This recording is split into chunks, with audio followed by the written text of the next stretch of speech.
Buenos días, mi nombre es Carlos Alberto Pastrana Betancur. Voy a exponer el tema de migración de los leucocitos a través del endotelio. Eh, Soy el grupo 404, matrícula 21253016 y empecemos. Migración de los leucocitos a través del endotelio y la quimiotaxia de los leucocitos. Tras detenerse sobre la superficie endotelial, los leucocitos migran a través de la pared del vaso, principalmente porque se exprimen entre las células en las uniones intercelulares.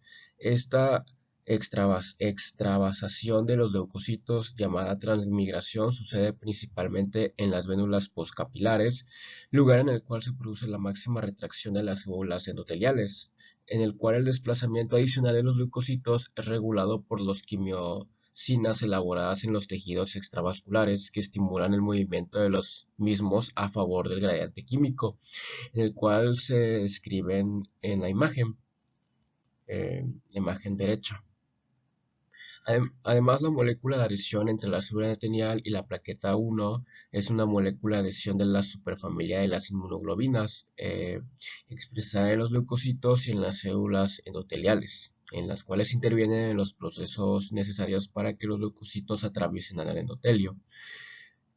Con respecto a la quimiotaxia de los leucocitos, estas tras salir de la circulación, los leucocitos entran en los tejidos hacia el lugar de la lesión mediante un proceso llamado quimiotaxia, en el cual se define como el movimiento a favor del gradiente químico, en las cuales las sustancias exogenias y endogenias pueden actuar como sustancias quimioatrayentes y entre ellas incluyen los productos bacterianos, sobre todo péptidos con terminaciones de N-formimetionina, en el cual también están las citocinas, sobre todo la familia de las quimiosinas, los componentes del sistema del complemento, sobre todo los C5A, y los productos de la vía lipoxigenasa, del metabolismo del ácido araquidónico. Estas sustancias quimioatrayentes se producen por los microbios y las células del huésped en respuesta a las infecciones y lesiones tisulares y durante las reacciones inmunitarias.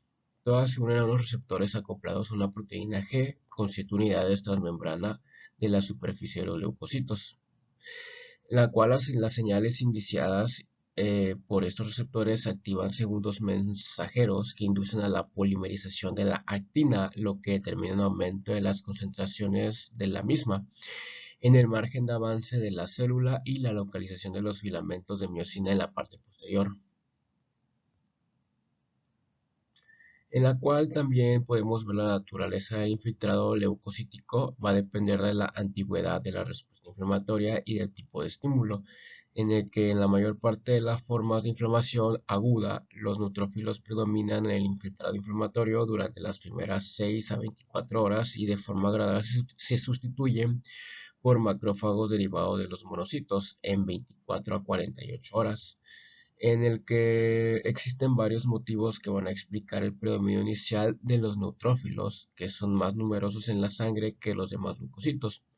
Los macrófagos no solo sobreviven más tiempo, sino que también pueden proliferar en los tejidos y se convierten en poblaciones predominantes en las reacciones inflamatorias programadas, en el cual, más bien sin embargo, existen excepciones a este patrón estereotipado de infiltrado celular, que en algunas infecciones, como las asociadas a bacterias de tipo pseudomonas, predominan los neutrófilos durante varios días. En las infecciones por virus, los linfocitos pueden ser las primeras células que llegan. En algunas reacciones de hipersensibilidad predominan los linfocitos activados, los macrófagos y las células plasmáticas como reflejo de la respuesta inmunitaria, y en las reacciones alérgicas pueden predominar los eosinófilos. Otro también es que los fármacos que inhiben al TNF, una de las principales citocinas implicadas en el reclutamiento de los leucocitos, se encuentran entre el tratamiento que mejores resultados obtienen en las enfermedades inflamatorias crónicas, y los antagonistas de las integrinas de los leucocitos están aprobados para las enfermedades inflamatorias y están en fase de ensayo clínico, que es un dato interesante e importante a recalcar. Fagocitosis y eliminación del agente lesivo. El reconocimiento de la microbios el reconocimiento de los microbios y las células muertas inducen varias respuestas en los leucocitos que de forma conjunta se llaman activación de los leucocitos, en el cual cuando se reclutan los leucocitos, el foco infeccioso o de daño tisular se deben activar para que realicen sus funciones. Esto tiene sentido porque aunque queremos que nuestro sistema defensivo vigile nuestro cuerpo de forma constante, sería un derroche mantenerlo en un alto nivel de alerta, en el cual las respuestas funcionales más importantes para la destrucción de los microbios y otros agentes lesivos son la fagocitosis y la destrucción intracelular. Otras respuestas adicionales pueden ayudar en las funciones defensivas de la inflamación y pueden contribuir a sus consecuencias lesivas. La fagocitosis como tal se implica tres pasos. Tres pasos secuenciales: reconocimiento y unión de la partícula que se debe ingerir por el leucocito. El segundo es el atrapamiento con posterior formación de una vacuna fagocítica. Y el tercero es una destrucción o degradación del material ingerido. Estos pasos se ponen en marcha mediante la activación de los fagocitos por los microbios, residuos necróticos y diversos mediadores. Reconocimiento por receptores fagocíticos, en el cual los receptores de manosa, los receptores barredores y los receptores de diversas opsoninas se unen a los microbios y los ingieren. El receptor de manosa del macrófago es una lectina que se une a residuos terminales de tipo manosa y fucosa en las glucoproteínas y los glucolípidos. Estos azúcares van a formar típicamente parte de las moléculas presentes en las paredes de las células microbianas, mientras que las glucoproteínas y los glucolípidos de las células de los mamíferos van a contener ácido sálico. Bueno, como tanto, el receptor de las manosas reconoce los microbios, pero no a las células del huésped, lo cual, pues, los receptores barredores se van a unir y van a ingerir partículas de lipoproteínas de baja densidad, el LDL. En cuestión del atrapamiento, cuando una partícula se va a ligar a los receptores de los fagocitos, se va a producir una extensión de su citoplasma, las pseudópodos, alrededor de la misma, y la membrana plasmática se va a separar para formar una vesícula citosólica, en el cual que la va a rodear, que la rodea. Posteriormente, el fagosoma se fusiona con el lisosoma, lo que va a determinar la descarga del contenido del lisosoma al fagolisosoma. Durante este proceso, el fagocito va a liberar el contenido de los gránulos al espacio extracelular, de forma que va a provocar las lesiones en las células normales vecinas inocentes. Bueno, en cuestión de la destrucción de los microbios y material ingerido, se va a concentrar gracias a las especies reactivas del oxígeno, ERO, llamadas también intermediarios reactivos del oxígeno, en la cual las especies reactivas de nitrógeno, que van a liberar principalmente el óxido nítrico, NO, y las enzimas lisosómicas. Este es el paso final de la eliminación de los agentes infecciosos eh, y las células necróticas, la destrucción y la degradación de los microbios y la eliminación de los residuos de las células muertas dentro de los neutrófilos y los macrófagos se van a conseguir con mayor eficacia tras su activación. En las especies reactivas del oxígeno, la ERO se van a producir mediante un ensamblaje y una activación rápida de una enzima con múltiples componentes. La fagocitooxidasa, que ya me llamada NADPH, oxidasa que oxida al dinucleótido de fosfato de nicotinamida a adenina reducido, y este proceso va a reducir al oxígeno a anión superóxido. En los neutrófilos, esta reacción de oxidación está muy vinculada con la fagocitosis y se va a denominar estadio respiratorio. La fagocitooxidasa es un complejo enzimático que va a comprender al menos 7 proteínas, en los cuales los neutrófilos van a estar en reposo. Los distintos componentes de la enzima se van a localizar en la membrana plasmática y el citoplasma. Bueno, como respuesta a los estímulos activadores, los componentes de la proteína citosólica se translocan a la membrana del fagosoma, donde se van a ensamblar y van a formar el complejo enzimático funcional. Sin embargo, los gránulos azurófilos de los neutrófilos van a contener la enzima mieloperoxidasa, MPO, que en presencia de un haluro como lo es el hipoclorito, este último es un potente antimicrobiano que va a destruir los microbios por la que va a destruir los microbios por la halogenización o por oxidación de las proteínas y los lípidos. También se puede convertir en radical hidroxilo, otro potente agente destructivo, como se comentó anteriormente. Estos radicales libres son derivados del oxígeno que se van a unir a los lípidos, las proteínas y los ácidos nucleicos celulares, y de este modo van a destruir las células como los microbios. Los radicales derivados del oxígeno se pueden liberar a nivel extracelular de los leucocitos tras la exposición a los microbios, las quimiosinas y los complejos antígeno-anticuerpo o después de una provocación fagocítica. El suero, los líquidos tisulares y las células del huésped también tienen mecanismos antioxidantes que van a proteger frente a estos radicales derivados del oxígeno potencialmente dañinos. eh, potencialmente dañinos en el cual la enzima superoxidasa dismutasa que se encuentra o puede activarse en diversos tipos celulares, también la catalasa que inhibe la toxina del H202 y a la glutatión peroxidasa, otro potente desintoxicante del H202. El papel de los radicales libres derivados del oxígeno en una reacción inflamatoria determinando va a depender del equilibrio entre la producción e inactivación de estos metabolitos en las células y los tejidos. El óxido nítrico, que es un gas soluble elaborado a partir de la arginina por acción de la oxidonítrica sintasa, también va a participar en la destrucción de los microbios. Eh, También, bueno, además de su papel microbicida, el óxido nítrico está elaborado por las células endoteliales,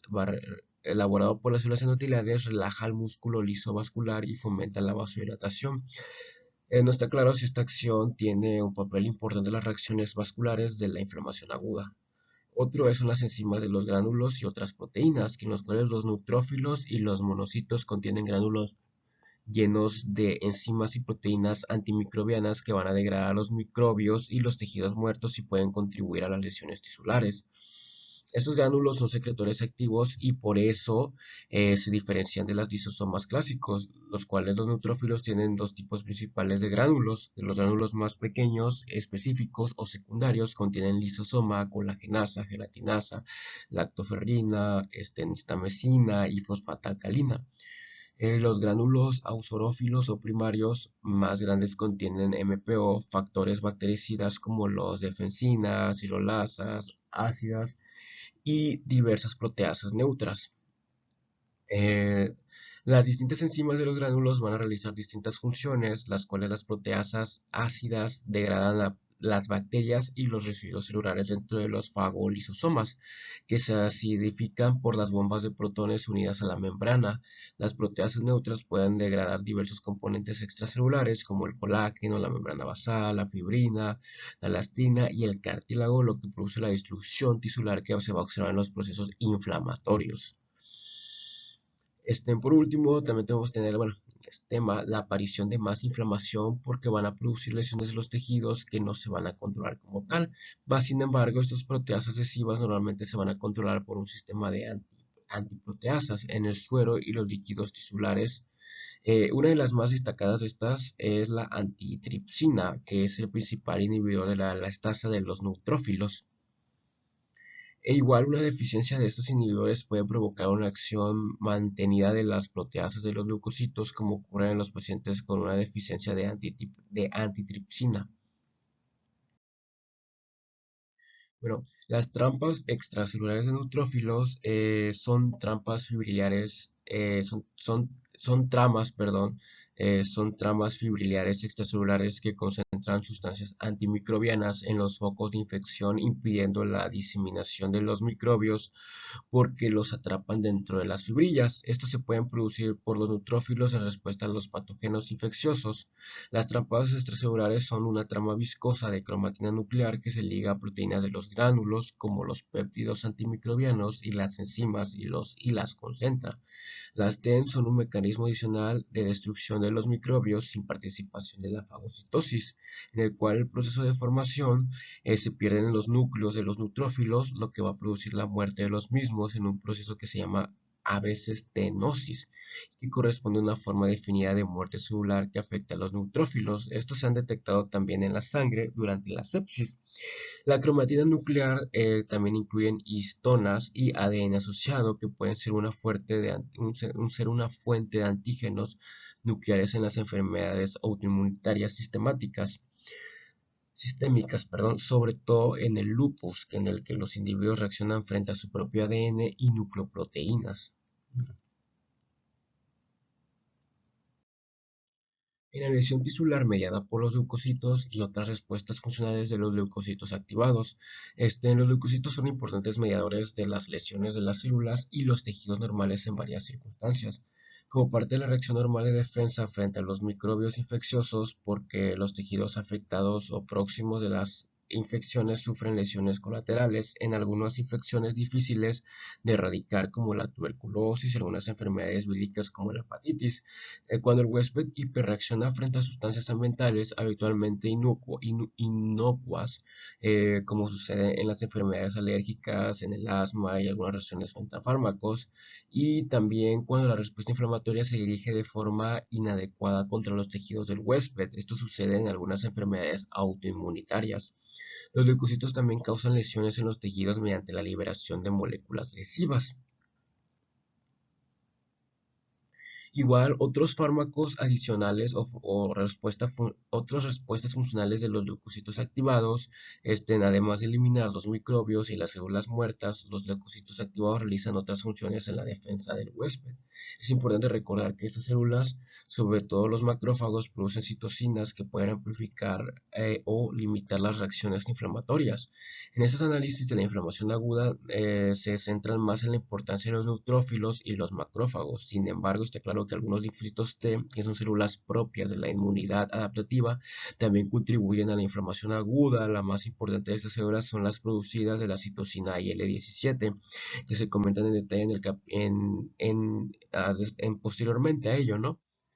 La que van a inducir a la secreción de quimiosinas que van a reclutar a otros leucocitos. Cuando no existe una respuesta eficaz a TH17, los individuos pueden sufrir infecciones bacterianas y micóticas, y los accesos cutáneos que presentan serán abscesos fríos, porque no tienen las características clásicas de inflamación aguda como calor y enrojecimiento. Por último, tenemos la terminación de la respuesta inflamatoria aguda, que este potente sistema de defensa del huésped con capacidad inherente de producir lesiones tisulares exige unos estrechos controles para reducir los daños. En parte, la inflamación se reduce con el agente lesivo, que se elimina sencillamente porque los mediadores de inflamación se van a producir en picos rápidos. Solo mientras el estímulo persista, tienen semividas cortas y se degradan tras ser liberados. Los neutrófilos, como tal, tienen semividas cortas y van a morir por apoptosis unas horas o hasta una o dos después de salir de la sangre. Además, cuando se desarrolla la inflamación, el propio proceso activa diversas señales de interrupción que terminan de forma activa la reacción. Estos mecanismos de interrupción activos van a incluir un cambio en el tipo de metabolitos del ácido araquidónico producidos, que van a pasar de leucotrienos proinflamatorios a lipoxinas antiinflamatorias, y la liberación de citocinas antiinflamatorias, incluidas el factor de crecimiento transformador beta y L10, que elaborados en los macrófagos y otras células. Y bueno, esto sería todo por mi parte. Muchas gracias, doctora, por su atención.